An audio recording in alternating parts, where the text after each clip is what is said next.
Bonjour à tous. Aujourd'hui, nous allons nous arrêter sur le début du 5e chapitre de Tanya. Une fois que nous avons déjà fait les 4 premiers, grâce à Dieu. D'abord, un récapitulatif rapide de qu'est-ce qu'on a vu dans les 4 premiers chapitres. Au départ, on a appris surtout dans le dernier quels étaient les habits avec lesquels Dieu nous a demandé, Dieu nous a donné pour pouvoir comprendre l'âme, pensée, parole et acte. Après, on a vu que malgré qu'ils sont extérieurs à l'âme, extérieurs à la personne, néanmoins, ils sont beaucoup plus importants parce que c'est grâce à eux qu'on peut s'exprimer, que sans ça, on n'aurait pas un moyen de s'exprimer. Donc, c'est grâce à eux qu'on peut faire la Torah et les mitzvot, c'est grâce à eux qu'on peut s'attacher à Dieu. Et sinon, on n'a pas moyen de pouvoir s'attacher les uns avec les autres. Et troisièmement, la dernière fois, on avait vu par rapport aux vacances, que quand un juif, il fait les mitzvot, il fait ce que Dieu lui demande, automatiquement, sa vie, elle est enveloppée, elle est entourée de mitzvot à chaque instant. Ça n'existe pas de pouvoir prendre une période de vacances, de pouvoir faire ce que Dieu demande. C'est ce qu'on a vu la dernière fois.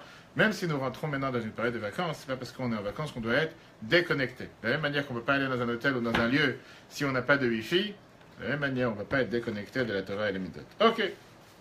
Donc on a vu la dernière fois, à la fin, c'était quoi?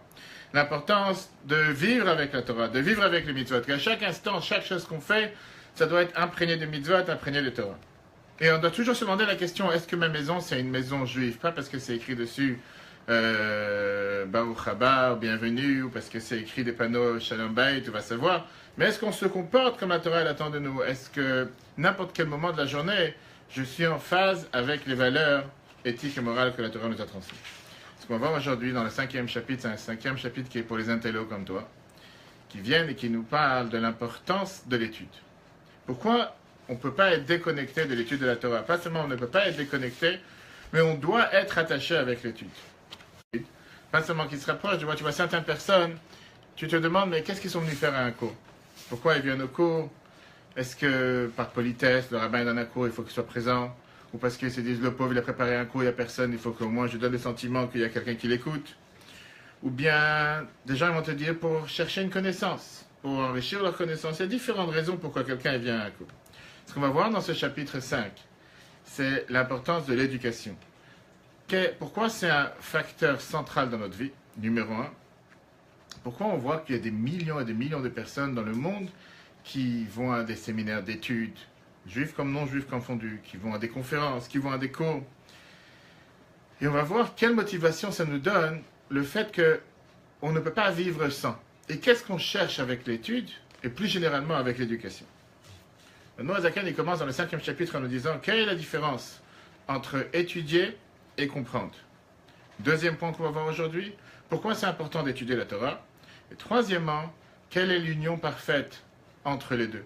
Le risque, tout court, on verra ça à la fin, c'est que si je considère la Torah comme une simple base d'étude, comme n'importe quelle autre science, n'importe quel autre sujet, alors ça devient terre à terre, ça devient matériel, ça devient terrestre. Et le problème est qu'avec le temps, je peux risquer de me dire, tu sais quoi, j'ai compris ça différemment dans tel endroit, je comprends ça différemment dans tel endroit, et donc la Torah ne me parle pas trop. Oui, c'est la Torah, c'est une belle science, c'est quelque chose d'intéressant, mais ça s'arrête là, ça n'ira pas trop loin. D'abord, avant de parler de l'étude de la Torah, parlons d'abord de manière plus générale, qui est, comme on a dit tout à l'heure, depuis la naissance d'un être humain, puis le bas âge, on est entouré d'éducation. Qu'est-ce que ça veut dire, éducation? D'abord, on voit qu'on nous enseigne les couleurs, les sons, on nous enseigne les différentes formes. Après, tu vas à l'école, tu apprends pendant quelques heures. Après, tu apprends pour le bac. Comme aujourd'hui, les gens ont reçu leur bac, et tu as des millions de personnes qui sont en groupe et qui s'apprennent.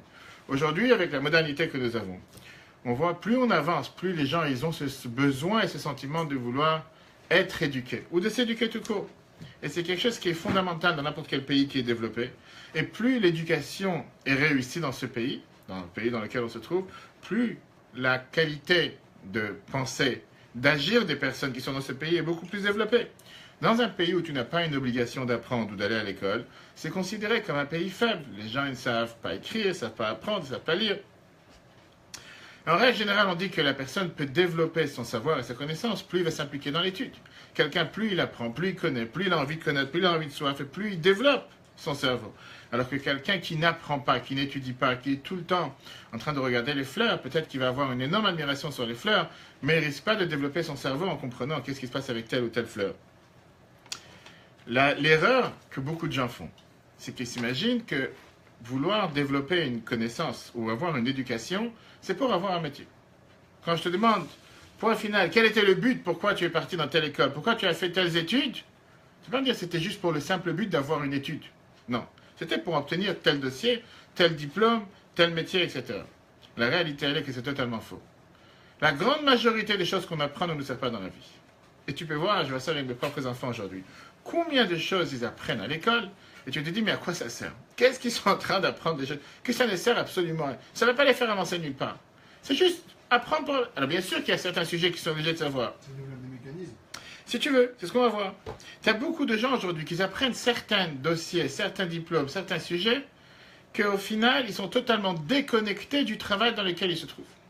Combien de gens, quand ils avaient 15 ans, 16 ans, 12 ans, 18 ans, ils se sont dit, je fais tel et tel BTS, telle école de commerce, je fais tel truc, et tu les retrouves aujourd'hui, qui sont en train de faire quelque chose que quand tu leur aurais demandé il y a 10 ans, qu'est-ce que tu es en train d'apprendre? Est-ce que tu te vois dans 10 ans faire ce que tu es en train d'apprendre? Aucun rapport. Mais ça forme l'esprit. Personne n'a dit le contraire. Alors pour ça, je suis en train de dire que l'étude que tu apprends, c'est juste pour obtenir un métier, c'est faux. Parce que comme tu dis, oui, c'est pour apprendre, pour avoir des connaissances. Il y a ce qu'on appelle, dans l'étude de la Yeshiva, dans l'étude de la Gemara, dans l'étude du Talmud en général, tu as deux manières d'étudier. Tu as une manière d'étudier qui est les girsa, qui veut dire pour emmagasiner de la connaissance. Tu traces des pages, dans la Gemara, des centaines et des centaines de pages, pour avoir des connaissances. Apprendre des connaissances, pas forcément des sujets que tu vas utiliser aujourd'hui. Et après, tu as les yuna, qui veut dire apprendre de manière approfondie. De manière approfondie, ça veut dire que tu vas passer un mois, une semaine, 2 semaines sur une seule page, à décortiquer les questions, les réponses et les... Et quand tu te dis à la fin du journée, qu'est-ce que j'ai appris aujourd'hui? Tu vas rester sur 5 lignes, tu n'as pas avancé, tu n'as pas bougé. Et tu en as qui vont passer dessus une semaine, 2 semaines, un mois, 2 mois, avec tous les commentateurs. C'est une des différences entre la Torah, le Chumash, et la Gemara. C'est qu'on te dit que on doit vivre avec la paracha de la semaine. Noah Zaken disait, tu ne peux pas apprendre la paracha comme tous les semaines, tous les ans on répète la même paracha. Non, si cette semaine on nous parle de Balak, on doit apprendre quelque chose de nouveau par rapport à l'année dernière. Et on peut le faire, et on doit le faire, parce que la Torah est Ensof, est illimitée. Et chaque année tu découvres de nouvelles sciences et de nouvelles connaissances. Revenons à l'idée de l'éducation. Aujourd'hui on va voir un point principal que la Morazaken te met sur l'éducation, qui est fondamental pour l'être humain, qui est que grâce à l'éducation, ça forme une personne de l'intérieur. Ça transforme une personne de l'intérieur, pas de l'extérieur. C'est pas comme il fait chaud, il fait 40 degrés, t'as chaud, tu transpires. Par rapport au fait que tu étudies une certaine chose et que tu l'as intégrée et c'est devenu une partie de toi-même, automatiquement tu es différent. Quand quelqu'un veut apprendre une certaine connaissance, quand quelqu'un veut apprendre une certaine science, en général, il y a deux choses différentes. Il y a d'abord la personne et il y a la science que tu cherches à apprendre. Et plus tu fais rentrer cette science, cette connaissance dans ton cerveau, puis ça devient une partie de toi-même. Quand tu apprends par exemple une équation mathématique, au moment où tu l'as compris, ça devient une partie de ton cerveau. Ça, c'est numéro 1. Pour pouvoir intégrer cette science, on a besoin de 3 choses. Tout d'abord, absorber cette science au premier niveau. Par ça que tu écoutes un cours, tu lis un livre, tu écoutes une conférence et tu es en train d'essayer de voir qu'est-ce qu'ils sont en train de me dire. Je me mets en phase réception. Numéro 1. Numéro 2, mon cerveau il commence à travailler ce que je viens d'entendre. Et il commence à poser des questions, des réponses, jusqu'à ce que je suis convaincu que j'ai bien compris la chose. Pour l'instant, d'abord, je dois être en phase absorber, écouter. Je ne peux pas, dès le départ, poser une question comme certains font. Et après, je commence à intégrer et me dire, ça a un sens, ça n'a pas de sens. C'est cohérent avec ce que j'ai vu hier ou pas? Est-ce que c'est cohérent avec ce que j'ai vu dans un autre endroit? Et je commence à réfléchir. Et troisièmement, une fois que je l'ai compris, une fois que je l'ai intégré, ça devient une partie de moi-même. C'est ce qu'on va tout de suite voir. Combien de fois des gens apprennent une science, apprennent un sujet, tu vas entendre sur la médecine, sur la santé, tu apprends telle et telle chose, et c'est magnifique. Mais dans le concret, tu sors de la conférence, tu vas faire tout le contraire de ce que tu viens d'apprendre. Ça veut dire que tu n'as pas imprégné, tu n'as pas intégré ce que tu viens d'apprendre. C'est magnifique, c'est une belle science, c'est énorme. Et juste après, tu es capable de faire tout le contraire de ce que tu viens d'apprendre. Ça veut dire que c'est totalement déconnecté. La fameuse phrase qu'on répète à chaque fois. Apprendre la Torah, c'est une chose. Et la question qu'on doit se demander, c'est pas est-ce que tu as appris la Torah. Ce qui est important, c'est qu'est-ce que la Torah t'a appris. Tu peux apprendre la Torah toute la journée, mais tu peux rester exactement le même que si tu n'avais rien appris. Ça ne t'a pas changé. Alors que quand tu apprends la Torah, tu dois toujours te demander la question, est-ce que apprendre, ça m'a aussi appris quelque chose? Et c'est pour ça qu'on considère, comme la Mozakamatu t'expliquait, le fait que quand tu apprends, ça vient une partie de toi-même. Ça a un impact, ça forme la personne, ça transforme la personne, ça change ta manière de penser, ça te donne des lunettes particulières pour voir la vie de manière particulière. Une fois que tu as appris quelque chose, tu n'es plus exactement la même personne qu'avant que tu avais appris. Tu vois et tu apprends à vivre avec une façon différente de voir les choses. Pour n'importe quel sujet, on ne parle pas maintenant forcément de la Torah. Les gens peuvent te dire ça quand ils apprennent le Tanya, quand ils apprennent un discours du Rabbi sur la paracha, quand tu apprends un morceau de Gemara sur quelque chose qui est peut-être déconnecté de la réalité aujourd'hui, c'est quelque chose qui n'a rien à voir avec la vie profane qu'on a aujourd'hui. Un débat, mais tu te dis, grâce à ce débat, je comprends comment réaliser dans un autre débat, etc. Le Zohar, la Kabbale, te décline ce qu'on vient de voir avec un seul terme. Tfisa, qui veut dire le mot attraper. Dans Patach Eliyahu, dans le début de Patach Eliyahu du Zohar, qu'on te dit chaque vendredi soir avant Mincha, il te dit sur Dieu, le Zohar, la fameuse phrase Let machashava tfisa bar, qui veut dire aucune connaissance, aucune compréhension ne peut l'attraper. Tu peux être la personne la plus intelligente sur terre, tu ne peux pas attraper Dieu. Qu'est-ce que ça veut dire attraper Dieu? Même en hébreu, quand tu dis à quelqu'un t'as compris ou t'as pas compris, bien sûr qu'on peut dire le mot evanta, atamevin, ou on peut dire le mot tafasta. Tafasta veut dire c'est beaucoup plus fort que comprendre. Est-ce que tu as attrapé? Est-ce que tu as maîtrisé la chose? Est-ce que c'est quelque chose qui fait partie de toi? Ou c'est quelque chose, oui, c'est vrai, j'ai appris, c'est une belle conférence, c'est un bon cours et ça reste là. Quel est le lien entre l'éducation et ce qu'on vient de voir, attraper, maîtriser la chose? En règle générale, quand je te dis attraper, je parle d'un objet. J'attrape le stylo, j'attrape le portable, j'attrape l'assiette, j'attrape quelque chose de concret. Quand je parle de comprendre, je parle de quelque chose de spirituel, c'est pas quelque chose de matériel. Qu'est-ce que ça veut dire? Est-ce que tu as attrapé la chose? Est-ce que j'ai compris quelque chose de spirituel? En général, apprendre n'a rien à voir avec attraper. C'est deux choses qui sont totalement différentes. Viens, la Norazakin t'explique que c'est bien le contraire. De la même manière que la main attrape quelque chose de matériel, pareil, l'homme, quand il apprend quelque chose, le fait que tu as compris ce que tu as appris, tu as attrapé la chose, ça devient une partie de toi-même. Tu as absorbé cette chose. C'est pas juste que tu as attrapé un stylo et que quand tu ouvres la main, le stylo il tombe. C'est comme je dis, tu as mangé quelque chose. Le fait que tu as mangé certaines choses, ce manger devient maintenant une partie intégrale de toi. Mais tu ne peux pas te séparer de cette chose-là. C'est une partie qui est totalement, pas seulement innée, mais qui est une seule chose, c'est devenu une avec toi. De l'autre côté, pas seulement que l'intelligence, l'éducation a attrapé la chose, mais ça attrape aussi l'idée que tu es en train d'apprendre, l'idée que tu veux comprendre. Quelqu'un qui apprend un sujet profond, il doit se concentrer. Pourquoi il doit se concentrer? Parce qu'il ne peut pas avoir la moitié de sa pensée en train de regarder les nouvelles et la moitié de sa pensée en train d'apprendre ce sujet profond. Tu rentres dans une conférence, tu fermes ton portable et tu dis je vais essayer de maîtriser, d'essayer de comprendre qu'est-ce qui se passe ici. Mais si en plein moment, en plein milieu, tu regardes tout ce que tu reçois par WhatsApp, Facebook, SMS, email, il va savoir. Tellement ta pensée elle est déconnectée. Tu ne veux pas être totalement en plein dans ce que tu es en train d'essayer de comprendre. Tu vas écouter, tu vas entendre. En hébreu, il y a deux termes différents, l'ishmoa, l'ehazin, entendre, c'est deux choses totalement différentes. Mais tu ne vas pas attraper la chose.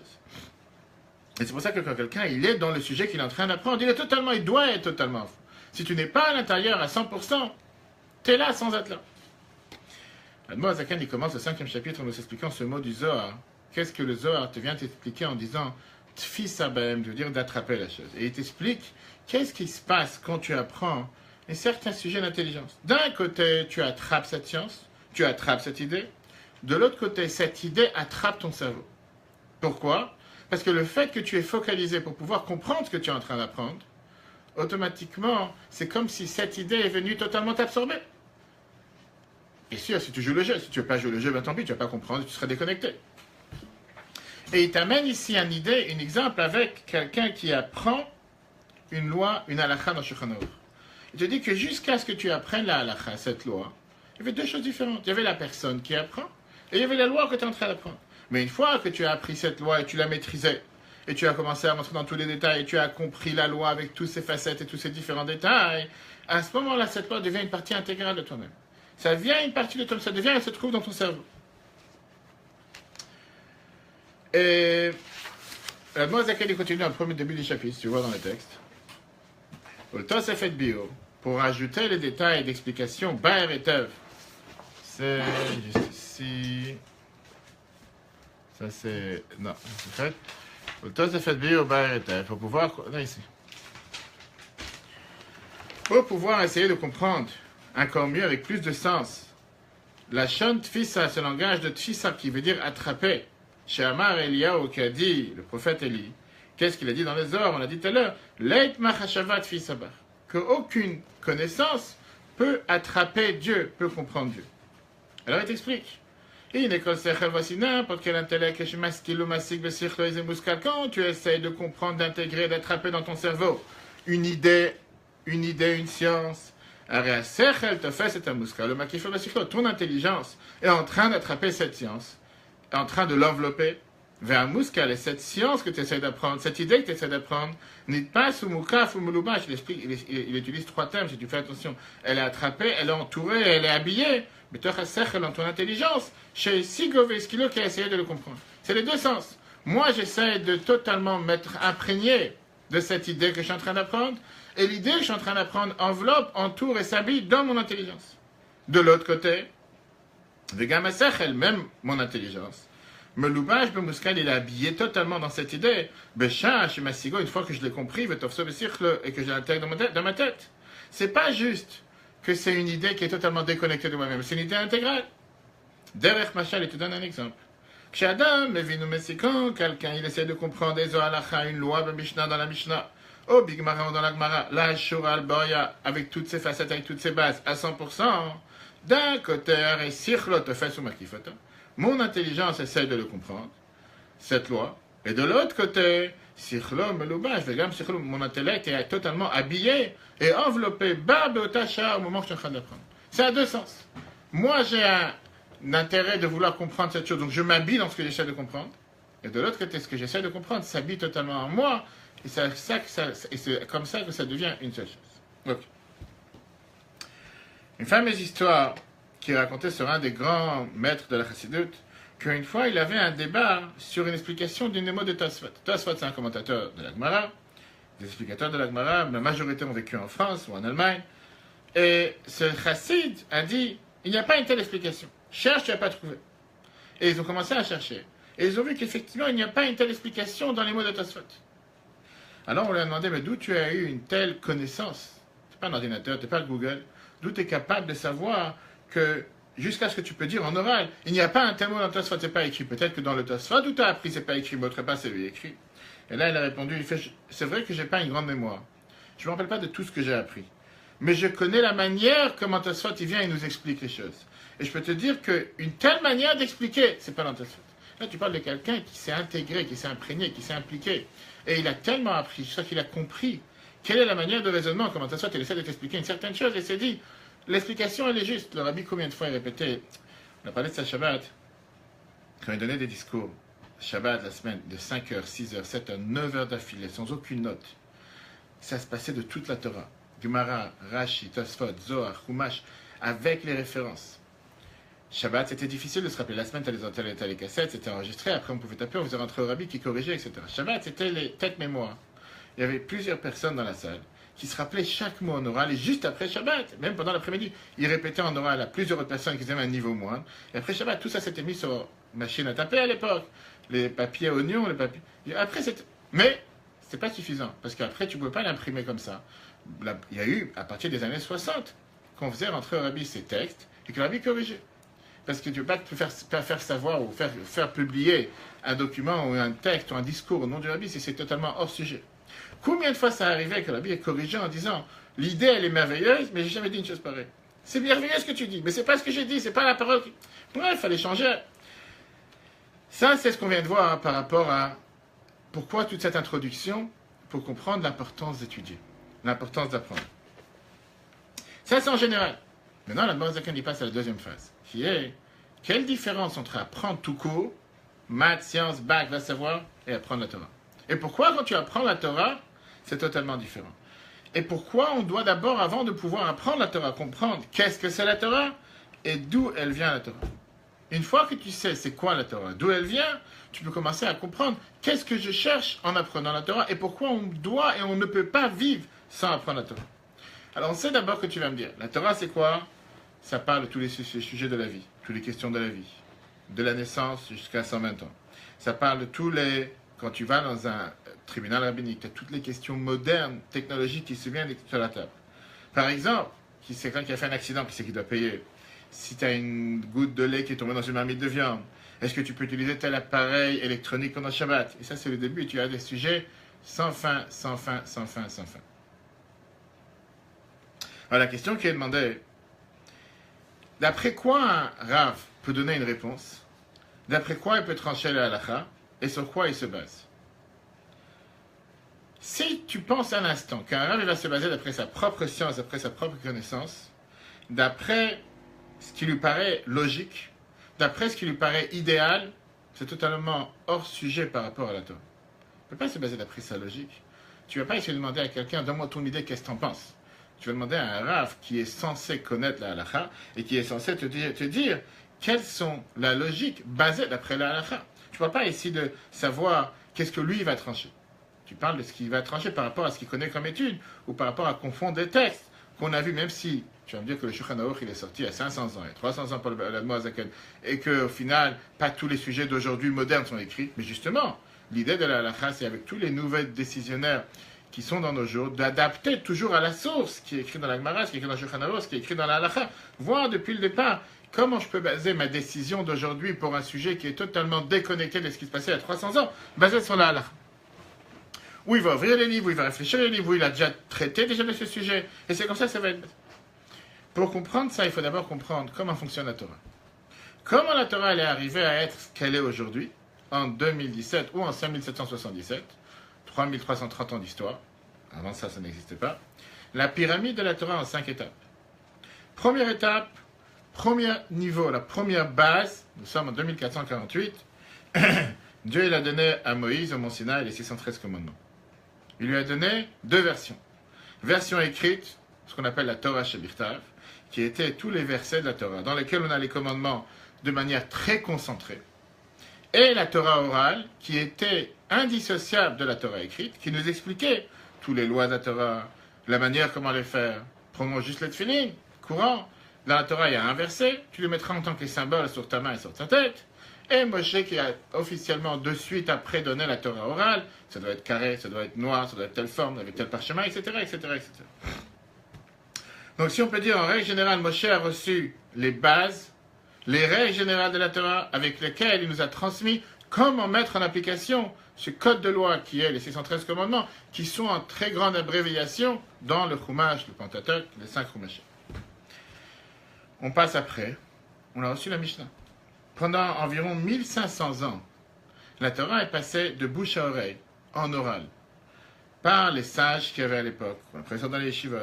À part le fait que nos sages ont appris la Torah et l'ont transmis de bouche à oreille, on avait l'habitude de traduire, détailler, décortiquer, enlever les arêtes, des détails de ce qu'on a reçu de Moshe et l'adapter à ce qui était la vie courante 1500 ans plus tard. On n'était pas tout le temps dans le désert, on est finalement entré en Israël, et ce qui se passe dans une ville ne se passe pas dans un désert, etc.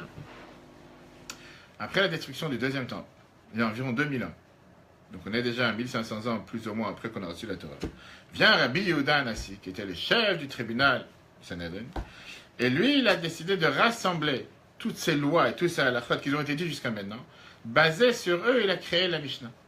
La Mishnah, qui est les mêmes là d'ailleurs que Neshama, c'est une des raisons pour qu'on apprend des Mishnah pour quelqu'un qui est décédé. La Mishnah, si on peut la nommer, c'est en 2 mots, un grand raccourci, un grand résumé de toute la Torah orale. Mais déjà, quand tu commences à comparer les textes, tu vois que tu as au départ 10 commandements, qui sont inclus dans les 2 premiers. Des 10 commandements ont découlé les 613 qui sont le Chumash, et la réalité, elle est que tu n'as pas dans tout le Chumash des lois. La preuve, quand tu prends le Sefer HaChinuch, qui vient et qui te donne combien de mitzvot il y a dans chaque parasha. Tu as des parachutes avec une mitzvah, et tu as des parachutes sans aucune mitzvah, qui sont que des histoires. Et tu as des parachutes où tu en as 50, où tu en as 60, tout dépend des parachutes. Mais ce n'est pas que tu as des mitzvot dans chaque parachat de la Torah sur les 53. La grande majorité, tu vas trouver 1 ou 2 mitzvot. Il y a quelques-unes qui sont vraiment pleines de mitzvot, et après, le reste, c'est des répétitions, etc. Du Chumash, c'est passé à la Mishnah. La Mishnah, c'est déjà beaucoup plus grand. Tu as les Shisha Sidre Mishnah, les 6 volumes de la Mishnah. Les 6, pas les volumes, les 6, les 6, oui, si on peut s'appeler ça volume, que eux-mêmes sont différenciés avec les différentes macertotes traitées. Mais le problème de la Mishnah, c'était que c'était un corps très condensé. Bien sûr que c'est beaucoup plus détaillé par rapport à ce qui était avant, mais c'est encore une fois très limité. Viennent les sages générations d'après. Et ils ont commencé à détailler les Mishnayot, mettre ça en détail. Sur leur base a été écrit d'abord le Talmud Yerushalmi, le Talmud de Jérusalem, qui est beaucoup plus lucide, qui est beaucoup plus simple pour certains, du fait qu'il n'y a pas de débat, presque, qu'il n'y a pas de question, tout est déjà plus ou moins tranché. Après, ça est venu le Talmud Bavli, qui est de Babylone, où on était en exil. Et ça, c'est plutôt une explication à la Mishnah. Et c'est là que tu vois que tu as des fois une Mishnah dans une page, et tu as 50 pages de débat. 20 pages de débat, avec tous les détails. Après, ça sont arrivés les Rishonim. Les Rishonim, la traduction veut dire les premiers. Les Géonim, les Rishonim.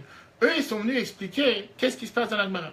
Et ils ont commencé à donner aussi des détails précis par rapport à la halakha. Parce que ça, c'est des débats. Je te dis, qu'est-ce que j'en ai, qu'est-ce que j'ai fait avec 20 pages de débat, questions-réponses. À la fin, tach, qu'est-ce qu'on dit? Qu'est-ce que je dois faire? Manger, pas manger? C'est permis, c'est interdit. Et tu as pas mal de débats dans la Gemara qu'il n'y a pas de conclusion. À la fin, il a fait même au Teku qui veut dire que Mashiach va venir. Teku, c'est un acronyme de 4 mots. Tishbi et Taretz, Kushet ou Bayot. Mashiach va venir, il va répondre à cette question. Qu'est-ce que j'ai perdu mon temps? Ça fait 20, je sais pas, ça fait 3 semaines que je suis en train d'apprendre cette page. Je me suis dit, finalement, c'est un débat tellement intéressant, passionnant. À la fin, je commençais à comprendre ce que je fais. Rien compris. L'Agmara n'est pas fait pour trancher. C'est de l'Agmara qui a été dévié après la halakha. C'est pour ça qu'en général, plein de fois quand on apprend en tant que dans la Rabbanout, tu apprends la halakha, on essaie de retracer la halakha jusqu'à la source. Et c'est comme ça qu'aujourd'hui tu peux arriver à comprendre, à adapter des choses qui sont totalement de la nouvelle technologie en 2017, mais qui sont leur source dans la Torah, parce que tout est écrit dans la Torah.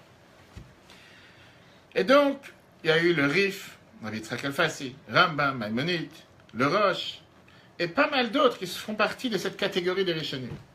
De Rashi, etc. Mais ça remonte à plus de 1000 ans en arrière, dans les environs. Vient le Shulchan Aruch, Code de loi juif, qui ça a été écrit par Rabbi Yosef Kao, il y a environ 500 ans, de plus, que lui, il a écrit le Shulchan Aruch qui est, si tu veux, j'enlève tous ces débats, j'enlève toutes ces grandes lignes, j'enlève tous ces grands discours. Et c'est vrai que quand tu prends le Shulchan Aruch, par rapport à l'Agmara qui est 20 traités avec des milliers et des milliers de pages, je prends le Shulchan Aruch qui est beaucoup plus condensé, et là, il te dit clairement qu'est-ce qu'on doit faire. Et là, il a décortiqué, surtout décidé, tranché entre les différents avis. Sur ça est venu le Ramo, Rabbi Moshe Isserles, d'Europe de l'Est, que lui, il a fait ce qu'on appelle, il a rajouté, quand tu apprends le Shulchan Aruch, tu as le texte sur lequel il n'y a pas de débat, et lui, il a décidé de rajouter qu'est-ce que faisaient les Ashkenazim, qui étaient différents des manières comment les Séfaradim les ont fait. Beth Yosef, Maran, on ne va pas maintenant dans les détails, où c'est situé, Jérusalem, Israël, en dehors d'Israël, etc. Le Shulchan Aruch a été adopté et accepté par tout le peuple juif. Et jusqu'à aujourd'hui, jusqu'à nos jours, tu as des centaines de livres qui sortent chaque année, avec des explications sur différentes lois de Shulchan Aruch. Parce qu'aujourd'hui, tu peux avoir des séries de livres entiers qui sont sur une loi de Shulchan Aruch, mais qui te détaillent dans tous les détails, dans tous les cas de figure, etc. Un exemple, tu écris que tu vas à un acte de mariage, tu as aujourd'hui une série de livres qui s'appelle Mishpat Aktuva, qui est plus de 10 gros livres qui viennent de décortiquer comment écrire une Tuva. Tu remontes à la source, c'est un verset dans la Torah, il n'y en a pas 36. De ça, c'était dans la Mishnah. De la Mishnah, c'était écrit comment c'était dans la Gemara, jusqu'à aujourd'hui que tu as des centaines de livres qui viennent t'expliquer comment écrire une Tuva. Et pareil le reste. Quel est alors le rôle des Chachamim, des sages en chaque génération? Pas d'inventer des nouvelles lois, pas d'innover, il n'y a pas d'innovation ici, si on va mettre des lettres, si on va mettre des panneaux solaires. Mais c'était de traduire et d'adapter la parole divine qu'on a reçue depuis le départ à l'existence, à la nouvelle situation dans laquelle nous nous trouvons aujourd'hui. En se rappelant qu'on doit toujours être capable de retracer la route. Et c'est pour ça que la Torah nous dit la fameuse phrase, les Chachamim nous disent Kol ma shetalmid vatik atid lechadesh, tout ce qu'un élève érudit va donner comme nouveauté dans la Torah, à Kol nitnan le Moshe Messinaï, tout a été donné de Moïse au Messinaï. Bien sûr, quand c'est adapté d'après la halakha, c'est pas que justement, on va voir après, c'est pas que chacun peut faire ce qu'il a envie, comme il a envie, adapter la halakha comme ça l'arrange. Maintenant, on va comprendre qu'est-ce qui se passe quand on apprend la Torah. Quand on apprend la Torah, on vient de voir que quand tu apprends quelque chose, une science, ou tu apprends une connaissance, ça s'intègre, ça s'adapte, ça s'habille, ça devient une partie intégrale de toi-même. Puisqu'on a dit que la Torah c'est la sagesse de Dieu, Chochmat Hashem, quand on apprend la Torah correctement, basée d'après la halakha, la Torah devient une partie de nous-mêmes, elle forme une seule chose avec soi-même. Et n'importe quel endroit où je vais, la sagesse de Dieu va aller avec moi de manière éternelle. Quand j'apprends une loi, la loi Zakan te prend cet exemple, avec deux personnes qui débattent sur un bien, un il dit c'est le mien, l'autre il dit c'est le mien. Et la halakha, elle vient, elle te fixe que la raison c'est avec monsieur A et pas monsieur B. Quand tu apprends cette chose-là, tu commences à comprendre une partie intégrale de la sagesse divine. Tu deviens une partie intégrale de ta sagesse. Ce qui fait qu'automatiquement, je ne pense plus en tant que monsieur tel matériel terrestre, mais je suis capable de pouvoir comprendre qu'est-ce que Dieu il attend de décider dans tel endroit. Première question qui est demandée, qui est tout à fait, a priori, une contradiction. Dieu est, la Torah nous dit qu'il est infini. On ne peut pas l'attraper, comme on était là dans les Zohar. La Torah, elle crée ce lien et ce pont avec l'homme et Dieu, que d'un côté, Dieu, je ne peux pas l'attraper, mais sa sagesse, je peux l'attraper. Et c'est ce que le Zohar nous dit, qu'on dit tous les vendredis soirs avant Mincha, la veille de Shabbat, qu'il y a ce pont et ce lien entre Dieu, peuple juif, et la Torah, qui forment une seule chaîne. Puisque moi, en tant qu'humain, qui est matériel, je ne peux pas attraper Dieu, je ne peux pas intégrer Dieu, je ne peux pas comprendre Dieu, parce qu'il est infini, tout-puissant, rien à voir avec un être matériel terrestre que lui-même a créé. À travers ce lien de la Torah, de l'étude de la Torah, qui est la sagesse de Dieu, que Dieu nous a donné comme cadeau. Je peux, en comprenant et apprenant la Torah, comprendre et intégrer une partie de Dieu. Bien sûr que ça va pas à la Neshama, etc.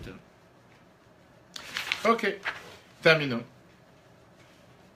De l'autre côté, puisque moi je comprends la sagesse de Dieu, automatiquement, cette sagesse comprend et adapte et intègre mon intelligence. Et automatiquement, ce qui veut dire que plus quelqu'un il apprend, plus il est censé et il devrait devenir raffiné, plus devenir beaucoup plus avec une vision de Torah, une conduite d'après la Torah. Et c'est pour ça que des fois, tu dis les gens, comment ça se fait que tu as quelqu'un de religieux qui a fait telle et telle chose? Ça se peut qu'il a appris beaucoup de Torah, mais pas forcément que la Torah lui a appris quelque chose. Ça se peut qu'il a appris, mais la Torah n'a pas fait en sorte que lui, il a changé. Maintenant, on comprend c'est quoi la force et pourquoi la Torah te dit de faire attention et de respecter les Talmidei Chachamim, les vrais érudits de la Torah. Parce que même quelqu'un qui n'apprend pas la Torah, on dit que c'est quand même un morceau de Torah qui marche. Quelqu'un, plus il s'assoit et plus il apprend. Il a une valeur énorme, puisque la Torah est venue une partie de sa sagesse. Et donc on peut considérer, quand on parle d'un tzaddik ou d'un rabbi, que c'est un Sefer Torah vivant qui est en train de marcher. Quand on se lève devant un Talmid Chacham, devant un tzaddik ou devant un rabbi, c'est pas que tu te lèves devant la personne. Parce que les gens, des fois, ils ont tendance à dire c'est l'idolâtrie de la personne, le culte de la personne. C'est pas la personne que tu te lèves. Tu te lèves par rapport à quelqu'un, la Torah qu'il a appris, la Torah qu'il a intégrée. Et plus quelqu'un il a appris, plus il est beaucoup plus important. Tu vois, aujourd'hui, il y a une cérémonie d'hommage à Madame Simone Veil qui est décédée. Quand tu vois que le monde entier, ou tous les gens qui la phrase, respectent. Ils ne respectent pas son corps. Ils sont en train de respecter sa tête, ses yeux verts ou ses beaux yeux. Ils sont en train de respecter ce que la personne a fait sur terre. Plus forte raison quand tu parles d'un tzaddik ou d'un rabbi, par rapport à la Torah qu'il intègre. On ne va pas dire qu'il joue ou qu'il manipule la Torah comme il veut, mais qu'il n'est pas. C'est une Torah vivante. De l'autre côté, là on comprend pourquoi, combien de fois la Torah nous dit qu'on a besoin d'avoir un rav qui tranche. Qu'est-ce que ça veut dire un rav qui va trancher la halakha? La Torah elle considère man malcher rabanan, que les chachamim sont considérés comme des rois. La force de pouvoir trancher une halakha, c'est de pouvoir faire en sorte de changer quelque chose dans le monde. Parce qu'il ne représente pas sa sainteté, sa divinité, son intelligence, il représente la divinité de Dieu. Combien de fois il y a des histoires sans fin avec des personnes qui avaient un problème de santé, problème dans le travail, et qui s'est demandé un bracha au rabbi. Et la Bible lui demandait, demande à un rav qui dise que c'est permis ou que c'est interdit. Quel rapport? Il ne peut pas parler. Oui ou non? Combien de fois la Bible répétait que le fait qu'un rav ou qu'un tribunal, un beddin, tranche et dit que cette chose est permis ou interdit, ça va faire descendre sur terre les vaisseaux et les canaux par lesquels ça va devenir permis ou interdit, et automatiquement, les choses vont changer. Et pour ça, on termine avec une très belle histoire. Le Rav Shmuel Luke, un shler du rabbi en Angleterre, il dit qu'il y a des dizaines d'années en arrière, le Bet Chabad à Leeds, en Angleterre, n'avait pas réussi à recevoir les autorisations de l'urbanisme pour pouvoir élargir le bâtiment. Pourquoi? Parce que celui qui était responsable de l'urbanisme, il a vu que juste à côté du Bet Chabad, il y avait un vieil arbre, un arbre qui était âgé plus de 200 ans, monument historique, on va savoir comment ils l'ont cadré, et ils ont dit qu'on n'a pas retouché cet arbre. L'arbre, il est présent. Avec quel droit tu vas couper l'arbre? Alors, le shliach qui s'appelle le Rav Angelafi, il a envoyé au rabbi une lettre sur les activités qu'il fait sur place. Et il a dit, voilà, on a un débat avec l'urbanisme, on essaie de vouloir agrandir le Bet Chabad, on ne peut pas l'agrandir parce qu'il y a ce vieil arbre qui a plus de 200 ans et que l'urbanisme à la mairie ne nous laisse pas le couper, c'est un monument historique. Alors le rabbi le regarde, il répond à la question suivante en lui demandant, est-ce que c'est un arbre qui porte des fruits? C'est que dans la halakha, il y a une interdiction, il y a certains cas de figure où on permet, mais en général, on n'a pas le droit de couper un arbre qui porte des fruits, un arbre fruitier. On a répondu au rabbi, non. L'arbre, c'est pas un arbre fruitier, c'est un arbre qui est, je sais pas, un sapin, c'est pas, ben c'est bon. Le lendemain matin, une tempête arrive sur la ville de Leeds, et l'arbre, il s'est totalement arraché de lui-même. Il n'y a personne qui a bougé quoi que ce soit. L'urbanisme, ils n'avaient plus rien à dire. Ils n'avaient plus aucune opposition à mettre. L'explication est la suivante. D'après la Torah, Tu n'as pas d'interdiction, la Torah t'interdit de couper un arbre fruitier. Elle te permet, dans certaines circonstances, de pouvoir couper un arbre qui n'a pas de fruits. La question, elle est, si cet arbre, toralement parlant, ne pose pas d'opposition à le couper, pourquoi lui, cet arbre, poserait une opposition à agrandir un Beth Midrash, à agrandir un endroit où on va prendre la Torah, etc. Alors, bien sûr, il y a les voies naturelles. Et la voie naturelle, monsieur, on te dit, c'est un monument historique, c'est un arbre, je ne sais pas, il a 200 ans, il a vu les arrière-grands-pères de ceux qui habitaient dans cette rue très bien. Mais Dieu, il était capable d'envoyer un ouragan et de faire en sorte que l'arbre, il a disparu. Tu parles ici, et on a vu ça quand on te dit que des maîtres de la Gemara, ils marchaient dans les rues de Jérusalem en train de chevaucher sur un lion, avec un serpent autour du cou. Et quand il y avait un oiseau qui passait sur leur tête, il brûlait à cause de la force et de la puissance. Ce n'étaient pas des magiciens, ce n'étaient pas des gens comiques, c'était des gens qui étaient tellement en train de vivre avec cette force de la Torah qu'ils font en sorte que automatiquement, les lois de la nature n'ont plus de valeur. Ils sont capables de changer les lois de la nature. Et c'est là la raison pourquoi des gens qui des fois ont des problèmes dans la santé, enfants, tout ce que... Tous les docteurs ont dit, le jour où tu auras des poils sur ma main, tu verras que tu auras un enfant. Et je suis parti voir un rabbi ou un tzaddik, tout d'un coup tout change, qu'est-ce qui se passe? C'est de la magie ici. Alors que les docteurs, ils ont dit, on a déjà tout fait. Hier soir, je parlais avec une personne qui me dit comme quoi elle avait une tumeur, elle est partie voir récemment. Une personne dans cinéma qui m'a dit qu'elle a été faire des tests récemment, qu'on a découvert que c'était une tumeur à côté du foie, qu'on a fait 2 examens, 2 IRM. Ils ont dit, écoutez, c'est catastrophique, il faut que tu reviennes, elle était en voyage, tu reviennes en urgence, on va faire une opération. Elle a écrit au rabbi. Il y a 2 mois. Elle a écrit au rabbi une lettre, elle m'a demandé une bénédiction, elle avait très peur, elle dit, je prends un avion, je priais sur l'oreille. Et son mari qui a dit, écoute, attends, quelque chose, on va voir. Elle écrit, dit, je t'en supplie, je veux devenir en bonne santé, j'ai 5 enfants, je ne peux pas comme ça, qu'est-ce qui va m'arriver? Je ne sais pas exactement quand ils l'ont demandé de revenir pour les examens approfondis. Dans une autre clinique, elle fait un IRM, et la personne lui dit, attention, ne te rhabille pas. Pourquoi? Parce qu'il y a le docteur qui veut venir t'ausculter, et voilà. 10 minutes après, elle dit, il faut qu'on fasse un autre IRM dans une autre machine. Bref, elle a perdu quelques heures. À la fin, le docteur, il vient et dit, écoutez, madame, je ne sais pas de quoi vous parlez, mais vous n'avez jamais eu de tumeur. Fait, vous me tournez la tête. Il y a tout le dossier ici présent dans lequel il y a une tumeur. Une histoire de hier soir. Comment est-ce possible qu'on me dit qu'il n'y a plus rien? Elle va voir son gynécologue, ou son chirurgien, elle m'a dit. Le chirurgien dit, ne me racontez pas des histoires, madame. Moi, j'ai vu la tumeur. Vous avez pas... Moi, j'ai la responsabilité sur votre vie. Telle date, on fixe l'opération, on va vous ouvrir, et ça se peut que la tumeur, elle est partie ailleurs. Et là, elle s'est imposée, elle dit, vous êtes complètement fou. Elle fait, là, on vient de faire 2 IRM, il n'y a pas de tumeur, vous voulez m'ouvrir, pourquoi? Pour chercher s'il y a quelque chose. Laissez-moi tranquille, changez de docteur. Je lui dis, t'as bien fait. Sans arrêt, t'as des histoires pareilles. Qu'est-ce que ça veut dire? Le fait que quelqu'un, il a une manière, bien sûr, c'est pas un rabbin de quartier, mais le fait que quelqu'un, il vit avec la Torah, qu'il a cette sagesse de Dieu imprégnée, automatiquement, il peut être capable de faire ce que la Torah nous dit, qu'un tzaddik tranche, et Dieu, il se plie à la volonté du tzaddik. Tzaddik gozer, un tzaddik peut trancher quelque chose pour le positif et faire en sorte que Dieu il accomplisse ce que ce tzaddik il a demandé. On parle bien sûr de vrai tzaddik. La semaine prochaine, on verra la suite avec l'importance d'étudier la halakha et on va voir comment on peut faire de cette étude une partie intégrale avec nos dûs matériels. Parce qu'il ne faut pas se voir la face, on n'est pas tous des saints. Je ne sais pas pour moi, même pas pour toi, tu es un grand saint. Après, je vous dirai son adresse. On est au final matériel.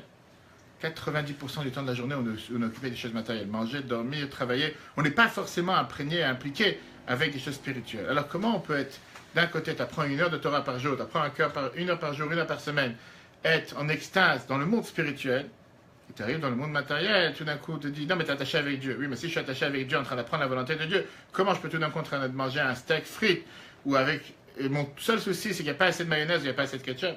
Je viens d'apprendre une sagesse de Dieu, ce qu'on a dit tout à l'heure. Comment on peut faire ce lien entre les deux? Et ça, on verra la semaine prochaine. Très bonne journée à tous.